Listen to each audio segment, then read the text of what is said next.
In-unfriend ko siya sa lahat ng social media. Pero silang dalawa ng bago niya panay view sa mga IG story ko na kahit hindi naman sila nakafollow sa akin. Kaya araw-araw kung pinakitang masaya ako, inayos ko yung sarili ko at nawalan ako ng oras umiyak at magluksa.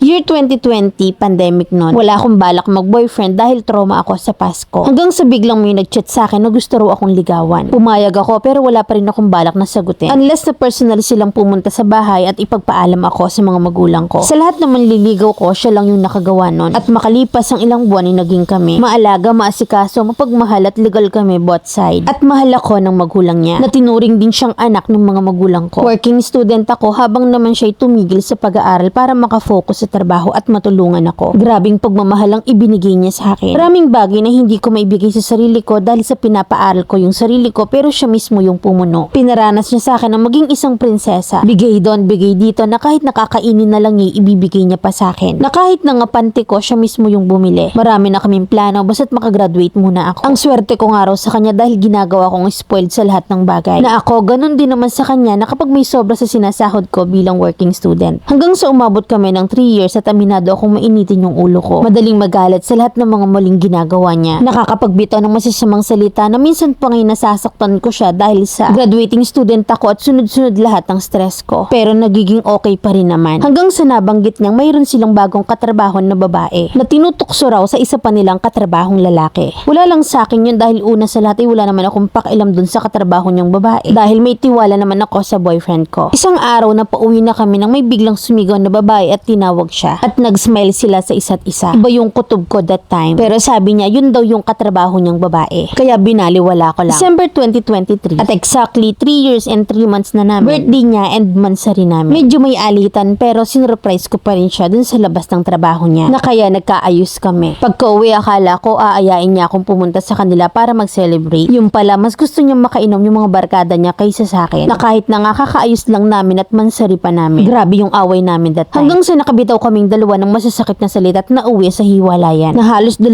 linggo akong hindi kumakain, kakaiyak at nagmamakaawang magkabalikan na kami. Pinipilit siya ng mga magulang ko na mag-usap kami pero hindi siya humaharap sa amin. Hanggang sa January 2024 ay naghahabol pa rin ako. At nagpapakadesperada bumalik lang siya. Pero natauhan akong bigla at alam ko sa sarili ko na wala na talaga. Kaya nakiusap ako na wag na muna siyang maghanap ng iba. Na hanggang sa maging maayos ako at sundin man lang yung 3 months rule. Dahil hindi biro ang 3 years and 3 months na pagsasama. Pumayag siya pero may hirit siya ng what if may iba na pala akong nakakausap. Grabe yung kaba ko pero agad niyang sinabing joke lang. Hanggang sa isang araw nakita ng mga kaklase ko ang ex ko na may angkas na ibang babae. Nang nasa isip ko na baka ate niya lang yon kasi total minsan naman ay hinahatid sundo niya yon sa trabaho. At hindi ako naniniwala na ibang babae yon. Dahil pangako namin sa isa't isa na hindi na muna maghahanap ng iba. Hanggang sa February 15, 2024 ay kinausap ako ng kasama kong student teacher. Nakita raw niya yung ex ko na may angkas na babae at may dalang bouquet ng Valentine's Day. Sobrang sakit. Dahil nung unang Valentine's date namin ay korneto lang yung binili niya sa akin. At doon ay masaya na ako. Pero sa bago niya binigyan niya agad ng bouquet, mas masakit na lalong nalaman kung hindi niya sinunod yung pangako niyang wag na muna maghanap ng iba. At higit sa lahat ay katrabaho niya pa yung babaeng bago niya. Na sobrang praning ko that time at hindi ako makapagturo ng maayos. Kaya't nagpaalam ako na mag-early out dahil wala naman na akong pasok sa last period. Pumunta ako sa sementeryo kung saan nakalibing yung tatay niya. Na doon ako pumupunta kapag gusto kong umiyak at naabutan ako ng mama niya. Nakapag-usap kami at sinabihan nila yung ex ko na sana hindi muna naghanap ng iba ngunit hindi daw nila kayang pigilan. Na ang sabi lang daw sa kanila, okay lang pangit, may trabaho naman. Na ang sakit lang na ako yung kasama niya noong mga panahong walang-wala siya. Pero ngayon na nakakaangat siya, mas gusto niya pa na sa iba. Hanggang sa naabutan kami ng ex ko na magkausap kami ng mama niya. Angkas niya yung bago niya na katrabaho niya. Aalis na sana ako pero pinigilan ako ng mama niya at hinawakan ako at binigay niya sa akin yung suot niyang relo. At sinabing, huwag kang mag-alala, kaibigan kita. Maya-maya lang ay umalis na rin yung ex ko at yung girlfriend niya. Kinagabihan ay nagka-chat kami at galit na galit siya na bakit daw ako nandun sa sementeryo. At sinabing hindi na raw siya babalik pa sa akin. Pero kung mag-fail man daw yung relasyon nila, automatic ay sa akin siya pupunta. Grabing pagkababa sa sarili ko nang mabasa ko yun. Na ang tanong ko sa kanya, ano to tae? Na kung pumalya ay sa akin na ulit. Sabi niya, siguro, pagkabasa ko nun mismo ay sumuko ako at in-unfriend ko siya lahat sa social media. Pero silang dalawa ng bago niya ay panay view sa mga IG story ko. Na kahit na nga hindi naman sila nakafollow sa akin. Kaya't araw-araw kung pinapakitang masaya ako. Hanggang sa nakaya ko, pumayat ako at inayos ko yung sarili ko at nawalan ako ng oras umiyak at magluksa. At tinuon ko yung sarili ko sa pag-aaral. Hanggang sa makagraduate ako with Latin honor, magna cum laude, sweet revenge, ika nga. Pero ngayong 2025 ay binabagabag pa rin ako. Natama ba yung hinala ko na habang kami pa may something nang namamagitan sa kanila? Na masyado ba akong nagtiwala sa kanya at nabulag sa mga luhong binibigay niya? At hindi ko napansing hinihintay niya lang pala akong bumitaw. Na para masabing hiwalay na kami para maging sila na.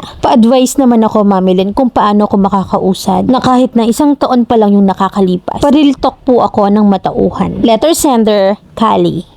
Tinatratong prinsesa ka na kapag may problema ka mananakit ka. Napagod yan sa kaartehan mo at sa kakaintindi sa'yo. Alam mo kapag ang isang tao ayaw na sa'yo, gagawa at gagawa ng paraan para mag-break kayo. Na kapag nagloko naman ay marami yung pa-effect. Ayoko ng ganito, ayoko ng ganyan, tapos biglang may iba na pala. Tsaka sino ba kasing nagpauso niyang 3 months rule? Di applicable yung 3 months rule kung cheater naman yung ex ha. At wag mong gawing responsable yung ex mo for your healing. Na hindi dapat pinaglalamayan for 3 months yung lalaking pinagpalit ka agad-agad. Kaya after breakup, antimano kanya-kanya. Na kapag ex is X na yun, huwag mong iparamdam sa ex mo na napakadali mong i-access, kausapin at kontakin. Focus ka lang lagi sa goal, huwag ka nang lumiko. Move forward, don't look back. Focus on today, stress less about tomorrow. Na dapat dun pa lang sa tanong mo sa kanya kung tae ka. At sinagot kanyang siguro. Huwag mo namang panindigang literal na tae ka ha.